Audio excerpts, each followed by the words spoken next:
Olá pessoal, tudo bem? Então, hoje no vídeo eu vou resolver um exercício, de amplificadores de pequenos sinais, utilizando aqui MOSFET do tipo intensificação, né? O exercício ele já me traz alguns dados necessários, que é esse VGSTH. Aqui, dependendo da bibliografia, vocês vão encontrar como GSTH ou como VT, né? É a mesma coisa. O Kn ou o K, que é 0,4 vezes 10 a menos 3, que é esse K aqui utilizado, na expressão da corrente de dreno do MOSFET. Então vamos começar aqui, nosso exercício. Primeira coisa, eu vou fazer isso aqui utilizando a lei da superposição, né? O que ela me diz? Primeiro eu faço análise de uma fonte, depois a análise de uma segunda ou de uma terceira fonte. Vale ressaltar que aqui no amplificador, nós estamos trabalhando com duas fontes. A fonte CA, que é a tensão de entrada, que vai ser amplificado, e a fonte CC, que é esta fonte aqui de polarização. Então, o meu amplificador ele precisa ser polarizado, e a partir desta polarização, aí sim ele consegue amplificar um sinal na entrada. Então, vamos começar com o redesenho, redesenhar o circuito aqui da polarização CC. Lembrando que a impedância capacitiva é 1 sobre 2π FC. Se a minha frequência é nula para a polarização CC, este valor aqui vai para infinito, então esses capacitores aqui eles vão abrir. Não vai ter esses capacitores. Então o circuito que eu vou ter aqui vai ser esse circuitinho.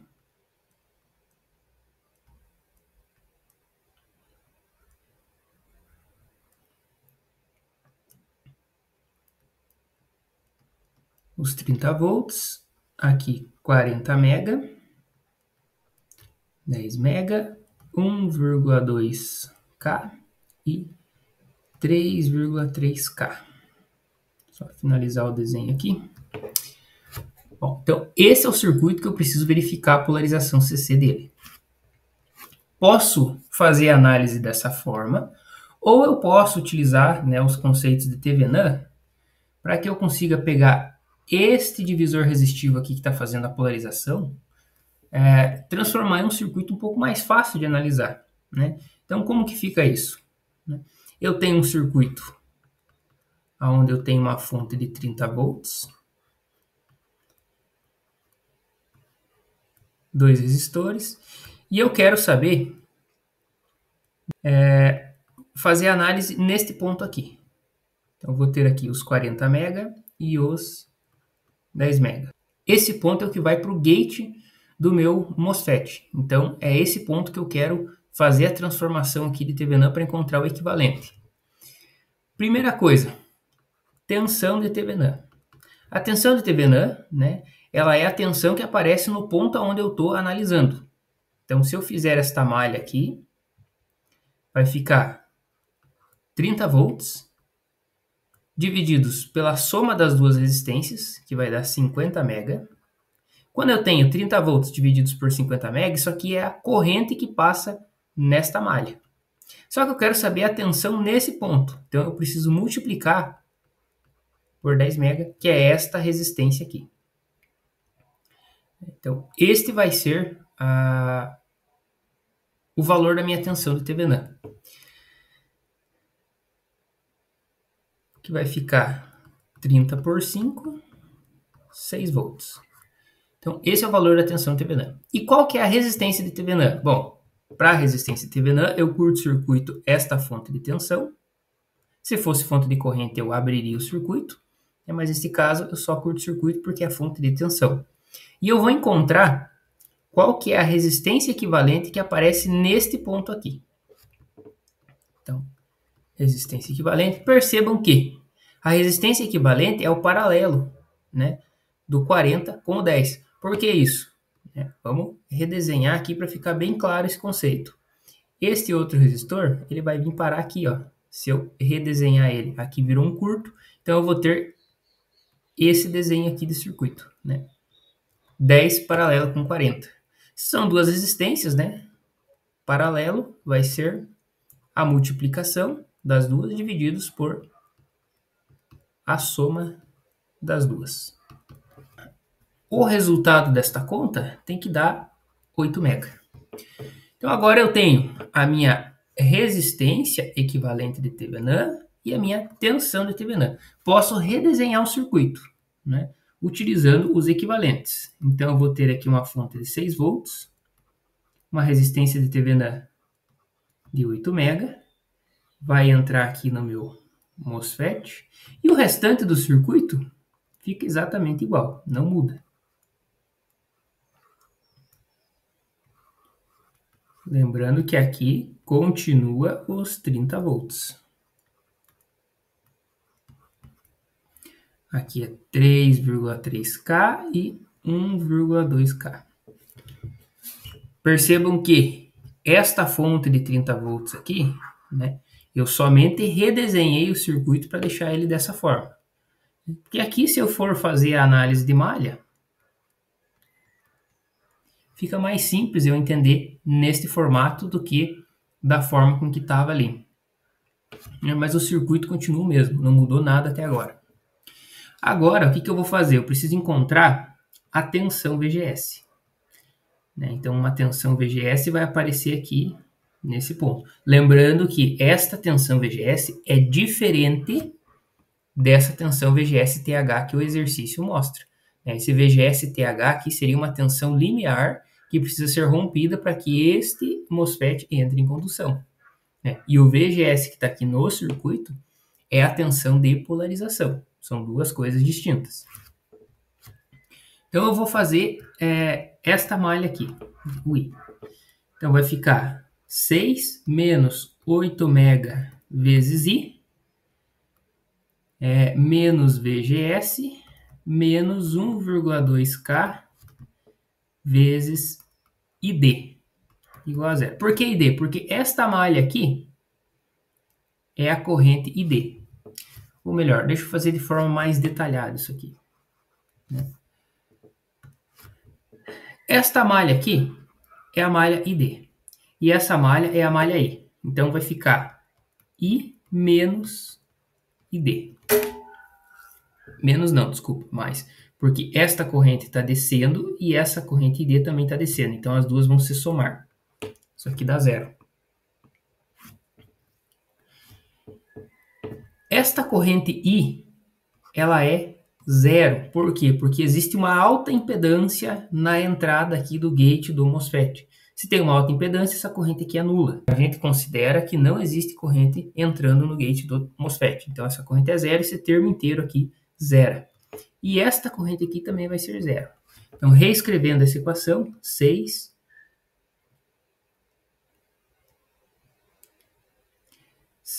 menos VGS menos 1,2K ID igual a zero. Vou separar aqui a minha primeira equação. Então, a partir desta equação, pessoal, vejam aqui que eu tenho VGS e ID. São duas incógnitas e eu só tenho uma equação. Então, esse problema ainda não pode ser resolvido. Eu preciso buscar uma segunda equação, né, que traga a solução para o problema. Qual é essa equação? A corrente ID aqui do meu MOSFET. Então, eu preciso considerar esta corrente ali. Eu sei que o ID vai ser o meu Kn VGS menos VT ao quadrado.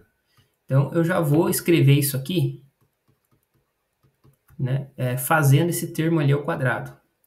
Vai ficar Kn VGS quadrado menos 2 VGS vezes VT mais VT quadrado. Então, quem que eu conheço aqui nessa expressão? Eu conheço o Kn, que é 0,4 vezes 10 a menos 3. Foi dado aqui em cima, no enunciado, né? 0,4 vezes 10 a menos 3, já está aqui. Vezes VGS ao quadrado, isso aqui eu ainda não conheço. Menos 2 vezes VT, quem que é o VT? Foi dado lá também, 3 volts. 2 vezes 3, vezes VGS, mais 3 ao quadrado. Então, vai ficar 0,4 vezes 10 a menos 3, VGS quadrado, menos 6 VGS, mais 9. Vou pegar este termo aqui e vou substituir nesta equação aqui. Então, vai ficar 6 menos VGS menos 1,2K vezes 0,4 vezes 10 a menos 3, VGS quadrado, menos 6 VGS, mais 9. Isso aqui tudo igual a zero. Vejam que eu tenho um K aqui, esse K é 10 a terceira, vezes um 10 a menos 3. Vou cortar os dois já. E agora vou escrever essa função já com todas as distribuições aqui já feitas, né? VGS menos 1,2 vezes 0,4 vezes VGS quadrado vai ficar menos 1,2 vezes 0,4, 0,48 VGS quadrado. Aí o mesmo 1,2 vezes 0,4 tem que multiplicar o 6, só que como tem um sinal de menos aqui e um menos aqui, esse termo fica positivo. Mais 2,88 1,2 negativo vezes 0,4 vezes 9. 4,32. Tudo isso igual a zero. Então agora a gente pode agrupar aqui todo mundo que é igual. Menos 0,48 VGS quadrado. Menos 1,88 VGS. Mais 6 menos 4,32. 1,68. Isso aqui igual a zero. Vou deixar esse termo aqui, o VGS quadrado, unitário. Então eu preciso dividir a expressão inteira por menos 0,48. 1,88 por 0,48. 3,916. VGS.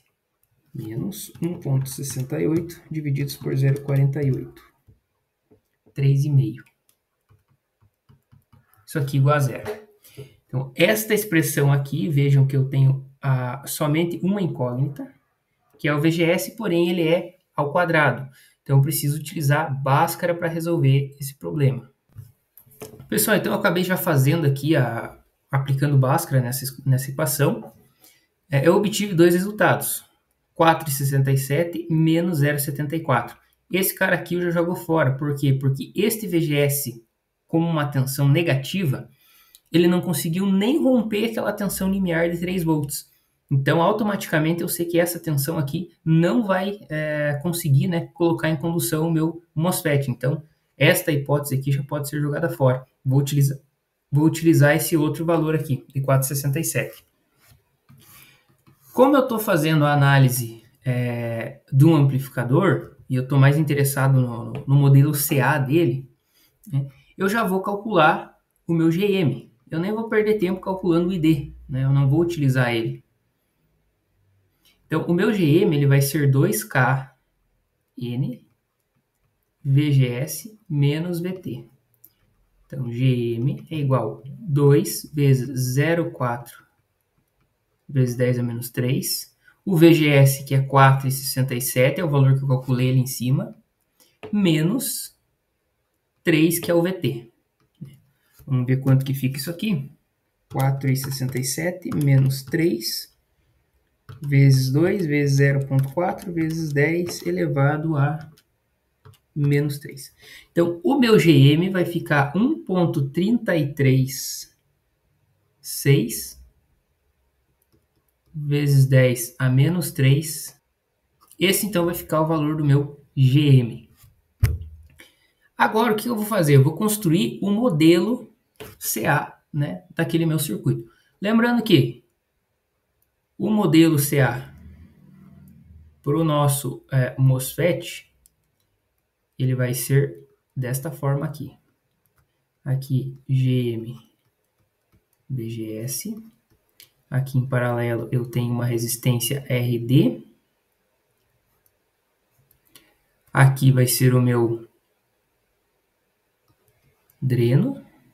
Aqui embaixo o source e aqui o gate, aonde aqui fica VGS. Então esse vai ser o modelo. O que eu preciso fazer? Pegar o circuito original, né, e analisar agora em frequência, né? Eu tenho um sinal ali que vai ser amplificado de uma determinada frequência, eu preciso, né, construir um modelo com base nisso. Então, eu fiz a análise da polarização CC, que é uma das fontes. Agora, eu vou fazer a análise do circuito CA, né, onde eu preciso verificar o que acontece com esses capacitores aqui. Né? Novamente, a reatância capacitiva é 1/2πfc. Se eu tenho uma frequência agora, né, esse número aqui embaixo começa a ficar maior. Isso significa que 1 dividido por um número grande vai ser quase zero. Então, o que a gente faz? Aproxima esses capacitores aqui, né, por curtos-circuitos. Então, vamos tirar isso aqui e vamos curto-circuitar eles. Aqui, aqui e aqui. Com isso, o que aconteceu? Este resistor aqui, ele vai cair fora, porque a corrente vai preferir ir por um caminho de menor impedância. Vai sobrar somente os dois resistores aqui do divisor resistivo, da polarização, e esse resistor aqui de dreno. Lembrando que, se eu estou analisando agora CA, né, essa fonte CC aqui, ela vai ser aterrada. Com isso, o meu modelo CA vai ficar mais ou menos isso aqui. 40 mega, 10 mega,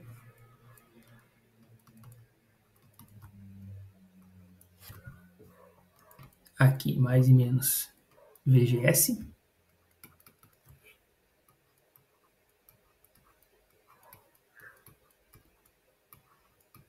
GM, VGS, aqui a minha resistência RD,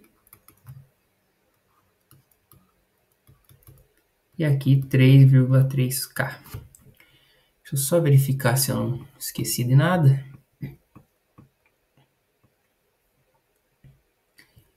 Acredito que esteja tudo certo. Só lembrar que aqui tem esta conexão.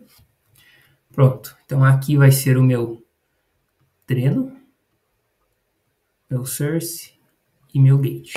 Então aqui eu tenho, né, o desenho do meu modelo CA. Vamos só escrever aqui. Então toda análise que eu precisar fazer vai ser em cima deste cara aqui, né, desse modelo, toda análise CA. O que é importante a gente definir aqui nesse cara? Primeiro, impedância de entrada. A impedância de entrada, se o VI vem conectado aqui, eu vou olhar nesse sentido, né? Então, quais são as resistências aqui de entrada? Paralelo desses dois. Então, a impedância de entrada vai ser 40 mega, paralelo com 10 mega. Ali para trás a gente já fez essa conta e deu 8 mega. Então, já sei a minha impedância de entrada.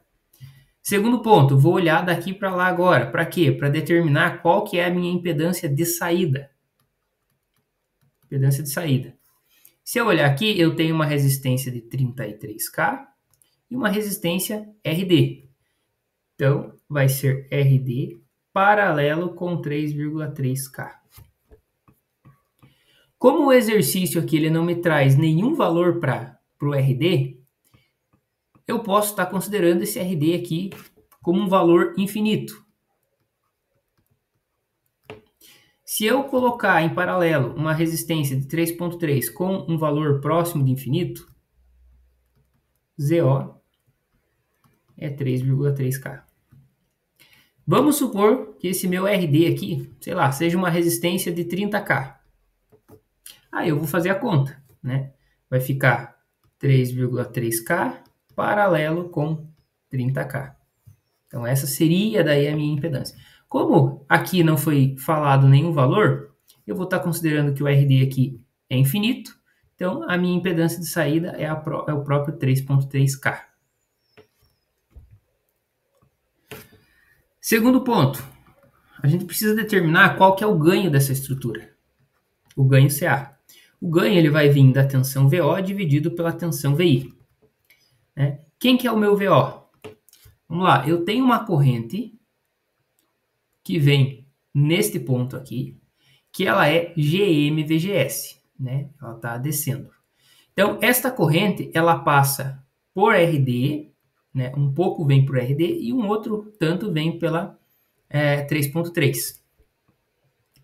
Então, eu posso dizer, né, que essa tensão de saída é GM VGS vezes o meu ZO. Né? Lembrando que eu preciso considerar que é um sinalzinho de menos. Por quê? Porque meu VO é nessa polaridade. E se eu tenho uma corrente subindo nesse resistor, a tensão que eu estou vendo é nessa polaridade. Então, como o VO é invertido, né, eu preciso considerar o sinalzinho de menos. E o meu VI é o próprio VGS, que é essa tensão aqui que aparece nesse ponto. Né? Veja que ele está em paralelo aqui com o VI. Então, é o próprio VGS. Então, o ganho dessa estrutura vai ser menos GM VGS ZO VGS.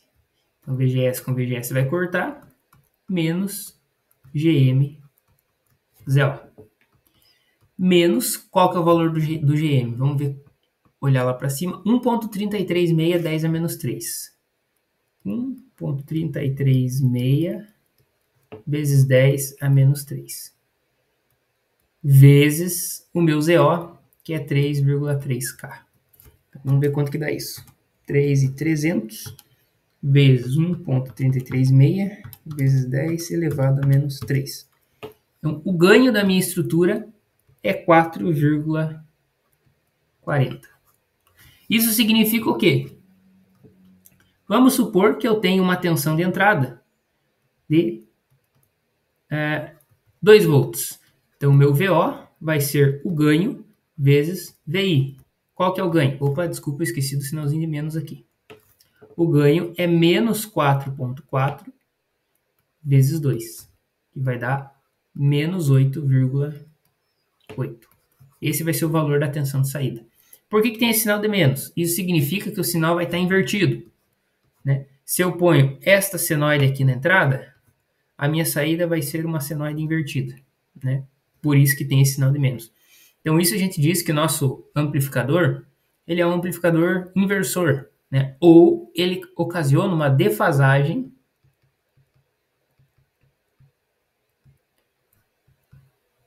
de 180 graus.